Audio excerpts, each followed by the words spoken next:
কখনো বলবেন মদিনায় যাইয়া হুজুর শরীয়তপুরীর মুখ থেকে ওয়াজে শুনেছি, নিজের কানে শুনেছি, গাজীপুরের জমিনে হুজুর ওয়াজ করতে যায় বলছে সাহাবী হানজালার কবর থেকে নাকি এখনো জান্নাতের খুশবু পাওয়া যায়।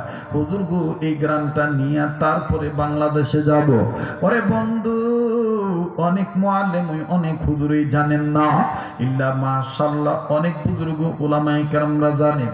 এবার ডাক দিয়ে বললাম আসর নামাজের পর গেলে হবে না, বলে তাও হবে না।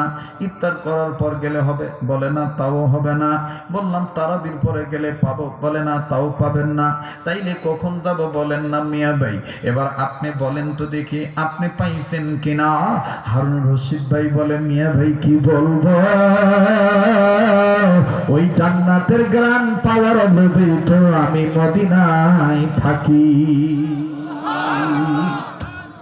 আমি বললাম বলেন কি, তাইলে বলেন কখন পাওয়া যাবে। বলে আরো কেউ যাইতে চাইলে আমার সাথে যাইন, সময়টা হলো তাহাজ্জুদের নামাজের আগে, গভীর রজনীতে 12টা 1টার দিকে যাইতে হবে। থাকবে কতক্ষণ? ডেকে ডেকে বলতেছেন থাকবে সাহারির টাইম শেষ হওয়ার আগ পর্যন্ত, তাহাজ্জুদের ওয়াক্ত পর্যন্ত, শেষ হওয়ার আগ পর্যন্তই গ্রাম পাওয়া যায়। ডাক দিয়ে বলে মিয়া ভাই কপাল যদি ভালো হইয়া যায় শুধু গ্রামে পাবেন না, জিন্নাতেরা মানুষের রূপ নিয়া জান্নাতি হাদিয়া দিবে। আমি ডাক দিয়ে বললাম কি বলেন ভাই সব? বলে ওয়াল্লাহি ওয়াল্লাহি জিনেরাও আদম সন্তানের সাথে মানুষদের সাথে হানজালার কবর জিয়ারত করে। ও বাজান বড় লোভ ঢুকে গেল, আমি গ্রামটা নেব, আমার বন্ধুগণ একটু হাদিয়া গ্রহণ করব। এবার যখন ঠিক ঠিক মোতাবেক আমরা 12 জন ব্যক্তি ছিলাম, বাংলাদেশের বিশিষ্ট ব্যবসায়ীরাও ছিল, প্রসিদ্ধ শাইখুল হাদিস ওলামা হযরতগণও ছিলেন। ঠিক যখন বাজান আমরা রেডি হইতেছি, ইন্ডিমিং টাইম বিক্রমপুরী হুজুর আইসা ডাক দিয়ে বলে মিয়া ভাই সাবধান সাবধান, আতর লাগাইতে পারবেন না, গ্রানযুক্ত সাবান দিয়ে গোসল করতে পারবেন না, একদম নরমাল হয়ে যাইতে হবে, কোনো সুগন্ধি যেন আপনার গায়ে না থাকে, তাইলে কিন্তু আর আপনি গ্রান পাবেন না। আমার বন্ধুগণ নরমাল হয়ে একেবারে নরমাল ভাবে যখন গ্রান মুক্ত ভাবে যাওয়া শুরু করলাম, আল্লাহর কসম করে বলি রে বন্ধু, এটা কোন হানজালারি দেখেন। তারপরে কি হলো আমি বলছি, মুসলমান ভাইরা রে আমার, এটা ওই হানজালা ফরজ গোসল করার জন্য পানির কাছে গিয়েছিল। ইন দি মিন টাইম কানে আওয়াজ পাইছে, কে জানি বলে কুতিলা মুহাম্মদ, নবী মুহাম্মদ জগতে নাই, কাফেররা তারে মাইরা ফলাইছে। সাহাবী হানজালা মুখে পানি নিয়েছিলেন কুলি করার জন্য, পানি মুখ থেকে ফেলে দিলেন, নাপাক শরীর লইয়া দৌড়ে দৌড়াইয়া দৌড়াইয়া বিবির কাছে এসে ডাক দিয়ে বলেন বিবি রে তরবারি দে, আমি যুদ্ধের ময়দানে যাব। স্ত্রী ডাক দিয়ে বলেন স্বামী গো আপনি তো নাপাক, আপনার উপর তো গোসল ফরজ হয়ে গেছি। হানজালা কান্দার ডাক দিয়ে বললেন বিবি রে আমি কার জন্য গোসল করব? তুমি কি শোনো নাই আমার নবী মুহাম্মদকে কাফেররা মাইরা ফলাইছে, যেই দুনিয়ায় নবী নাই এই দুনিয়া আমি আর থাকবো না, হয় কাফেরদেরকে মারবো নতুবা নবীর প্রেমে জীবন দিয়া নবীর সাথে জান্নাতে যাব। বিবি আমার জলদি জলদি করে তরবারি দিয়ে, সাহাবী হানজালা ডাক দিয়ে যখন বললেন বিবি তরবারি দে, স্ত্রী ঘরে ঢুকিয়া আমার বন্ধুগণ আমার ভাইরা তরবারি দিয়ে দিলেন।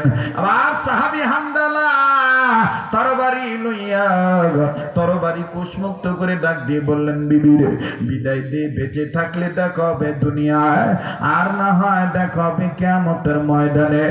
আমার ভাইরা সাহাবী হানজালা নবীর প্রেমে প্রেমিক হইয়া নাপাক শরীর লইয়া যুদ্ধের ময়দানে যখন ঝাঁপিয়ে পড়লেন, কয়েকজন কাফিরকে দুনিয়া থেকে বিদায় করে দিলেন, জাহান্নামে পাঠিয়ে দিলেন। এরপরে যখন আমার বন্ধুগণ কাফেররা সাহাবী হামজালার উপর আক্রমণ করলেন, কাফেরদের আক্রমণে আক্রান্ত হইয়া সাহাবী হামজালা নবীর প্রেমে নাপাক শরীর লইয়া জীবন দিয়া শহীদ হয়ে গেল।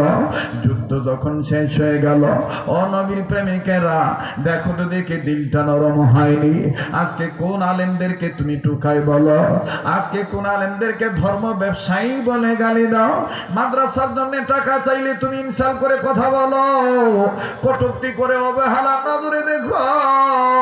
দেখো সাহাবী হামজালা নবীর প্রেমে পড়িয়া যুদ্ধে যখন শহীদ হয়ে গেল, সাহাবী হামজালা যে শহীদ হইছে নবী জানে না।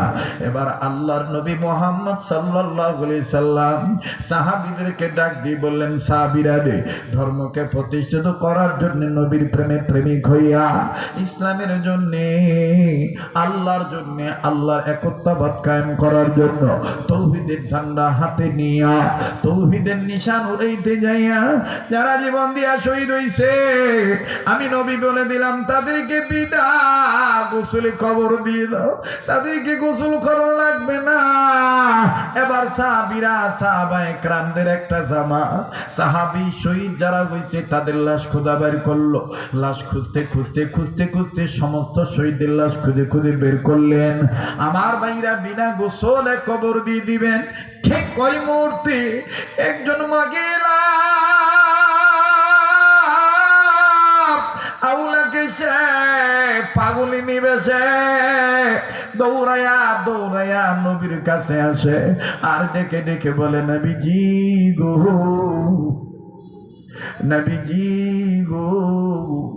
সব সাহাবীদেরকে বিনা গোসলে কবর দেয়, আমার স্বামীরে বিনা গোসলে কবর দিয়েন না। কেন, কি হইছে? বলে আমার স্বামী নাপাক ছিল। তোমার স্বামী কে? ডেকে ডেকে বলে, আমার স্বামী আপনার প্রিয় সাহাবী হামজালা। নাপাক মানে? বলে আমার ব্যবহার করছে, ফরজ গোসল করার জন্য পানির কাছে গেছিল, কে জানি বলছে আপনি এতিম নবী মুহাম্মদ নাকি দুনিয়ায় নেই। আবার স্বামী হামজালা গোসল না কইরা নামাজ পড়ে লইয়া আমার কাছ থেকে তরবারি লইয়া আপনার প্রেমে জীবন দিয়া শহীদ হয়ে গেছে। আবার স্বামী হামজালারে বিনা গোসলে কবর দিয়েন না। আমার নবী ডাক দিয়ে বললেন, সাহাবীরা রে, কই আমার হামজালার লাশ কই, খুঁজে খুঁজে বের করো, বিনা গোসলে কবর দিও না। সাহাবীরা সাহাবী হামজালার লাশ খুঁজে বের করলেন।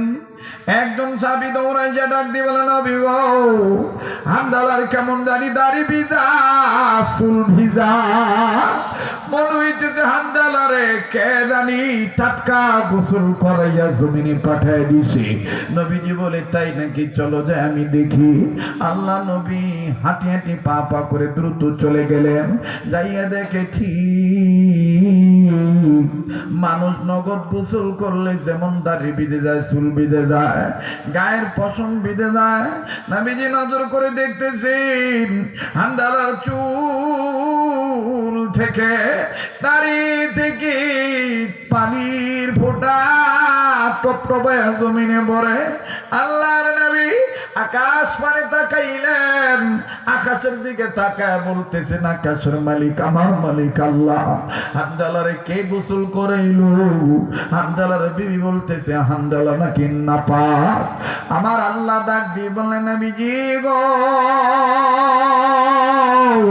যেই হামজালা আপনার প্রেমে পড়িয়া গোসলের কথা ভুলে যাইয়া জীবন দিয়া শহীদ হইতে পারল গো নবীজি, আমি আল্লাহ এই হামজালার লাশ আসমানের উপরে উঠাইয়া জান্নাতের পানি দিয়া তার গোসল করে আপনার কাছে পাঠায় দিলাম।